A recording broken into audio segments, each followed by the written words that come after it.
Hi అండి. నమస్తే. నేను మీ JP. Welcome back to our channel JP tasty food. చూస్తున్నారా? తోటకూర మొక్కల్ని నా చిన్ని తోట అన్నమాట. ఇలా తోటకూరని ఇంకా ఆకుకూరల్ని పెంచుతానన్నమాట. చక్కగా పెరిగిన తర్వాత ఫ్రెష్‌గా ఉన్న ఈ ఆకులతో నేను తోటకూర ఫ్రైనైతే ఈరోజు చేస్తున్నానన్నమాట.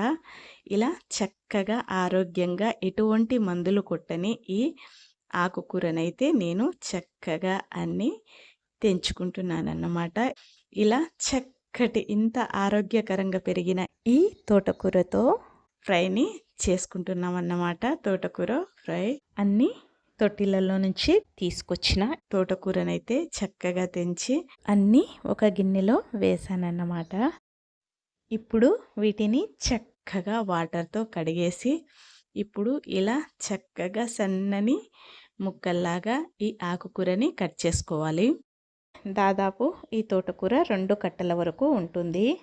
ఇలా చక్కగా కట్ చేసుకున్న ఈ తోటకూరని ఇప్పుడు పక్కన పెట్టేసి 2 మీడియం సైజ్ ఆనియన్స్, 6 పచ్చిమిరపకాయలు, చక్కగా ఈ ఉల్లిపాయల్ని ఇంకా పచ్చిమిరపకాయల్ని సన్నటి ముక్కల్లాగా కట్ చేసుకోవాలి. ఈ టమాటానైతే వేసే ముందే కట్ చేస్తానన్నమాట. ఇప్పుడు ఈ చక్కటి తోటకూర ఫ్రైని అయితే చేసేసుకుందాం. ముందుగా వీడియోని లైక్ చేసి మన ఛానల్ని అయితే సబ్స్క్రైబ్ చేసుకోండి.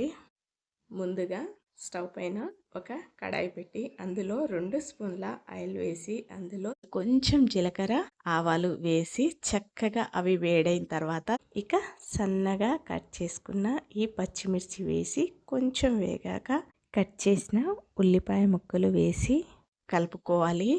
ఇలా కొంచెం మగ్గిన తర్వాత అంటే ఎక్కువగా మగ్గనవసరం లేదు. ఆకుకూరలు చేసేటప్పుడు ఉల్లిపాయ ముక్కలు కొంచెమే వేగాలి. అప్పుడే టేస్ట్ బాగుంటుంది. ఇప్పుడు ఇందులోకి 1/2 స్పూన్ పసుపు వేసి చక్కగా ఇలా కలుపుకున్న తర్వాత ఇందులోకి ఫ్రెష్గా నూరిన అల్లం వెల్లుల్లి పేస్ట్ వేసి చక్కగా ఇలా పచ్చివాసన పోయే వరకు ఇలా కలుపుతూ వేయించుకొని సన్నగా కట్ చేసుకున్న ఈ తోటకూర ఆకులనైతే ఇలా ఈ ఉల్లిపాయల్లోకి వేసి చక్కగా పైనుంచి మూత పెట్టి మగ్గించుకోవాలి. ఇలా మగ్గిన తర్వాత ఒకసారి మళ్ళీ మూత తీసి చక్కగా ఇందులో నుంచి వాటర్ వస్తుంది కదా, ఆ వాటర్తోనే ఉడుకుతుంది కాబట్టి ఒకసారి ఇలా కలిపి మళ్ళీ మూత పెట్టి ఉడికించుకోవాలి. ఇలా కొద్దిసేపు ఉడికిన తర్వాత ఆకులంతా కొంచెం దగ్గరికి వచ్చేసి నీట్గా ఇలా ఉడుకుతుందన్నమాట. తగినంత ఉప్పు వేసి చక్కగా ఒకసారి కలిపేసి కొంచెం సైడ్కి జరిపేసి మధ్యలో కొంచెం ఖాళీ ప్లేస్ చేసి అందులోకి ఇంతకు ముందు చూయించిన పండు టమాటాని సన్నటి ముక్కలుగా కట్ చేసుకొని ఇందులోకి వేసి పైనుంచి మూత పెట్టి చక్కగా కొద్దిసేపు మగ్గిన తర్వాత ఇలా మూత తీసి స్పూన్తో చక్కగా ఇలా మెదుపుతూ దీన్ని కలుపుకోవాలి. ఇలా కలపడం వల్ల టమాటా చక్కగా కలుస్తుందన్నమాట. అంటే ఇలా పీసెస్ లాగా ఎక్కడ కనిపించకుండా చక్కగా మెత్తగా ఉడుకుతాయన్నమాట.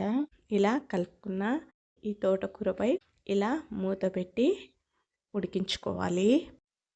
ఇలా కొంచెం సేపు ఉడికిన తర్వాత ఇప్పుడు మూత తీసి చక్కగా ఒకసారి కలిపేసి ఇక్కడ నేను కలిపిన క్లిప్ అయితే మిస్ అయింది.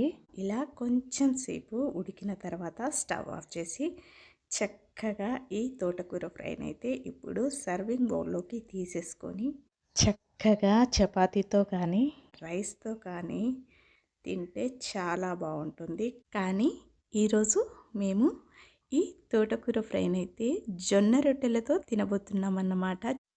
చక్కటి ఈ జొన్న రొట్టెని చిన్నగా తుంచి అందులో ఈ చక్కటి తోటకూర ఫ్రైని పెట్టేసి ఇందులో రౌండ్గా కట్ చేసిన ఒక ఆనియన్ రింగ్ని ఇలా పెట్టి చక్కగా ఫోల్డ్ చేసి తింటే చాలా అంటే చాలా బాగుంటుంది. మీరు ఒకసారి ఇలా తిని చూడండి. ఇంకెందుకు ఆలస్యం, రెసిపీ మీ చేతిలో వడ్డించండి మీ పిల్లలకి ప్రేమతో. వీడియో నచ్చితే లైక్ చేయండి, షేర్ చేయండి, సబ్స్క్రైబ్ చేయండి. Keep smiling. Thanks for watching అన్నట్టు ఇక్కడ మీకు చిన్న విషయం చెప్తానన్నమాట. ఈ తోటకూరని మళ్ళీ వేసుకోవాలంటే ఇలా తోటకూర పైన ఒక కంకిలాగా వస్తుందన్నమాట. ఈ కంకిని మళ్ళీ ఇలా చేత్తో నలిపి తొట్టిలలో చల్లుకుంటే కొన్ని వందల మొలకలనేవి వస్తాయన్నమాట. రోజు కొంచెం నీళ్లు పోస్తే చాలు చక్కగా పెరుగుతాయి. దీన్ని బట్టి మనం ఎన్ని రకాల ఆకుకూరలైనా వేసుకోవచ్చు, చక్కగా తినొచ్చు అన్నమాట.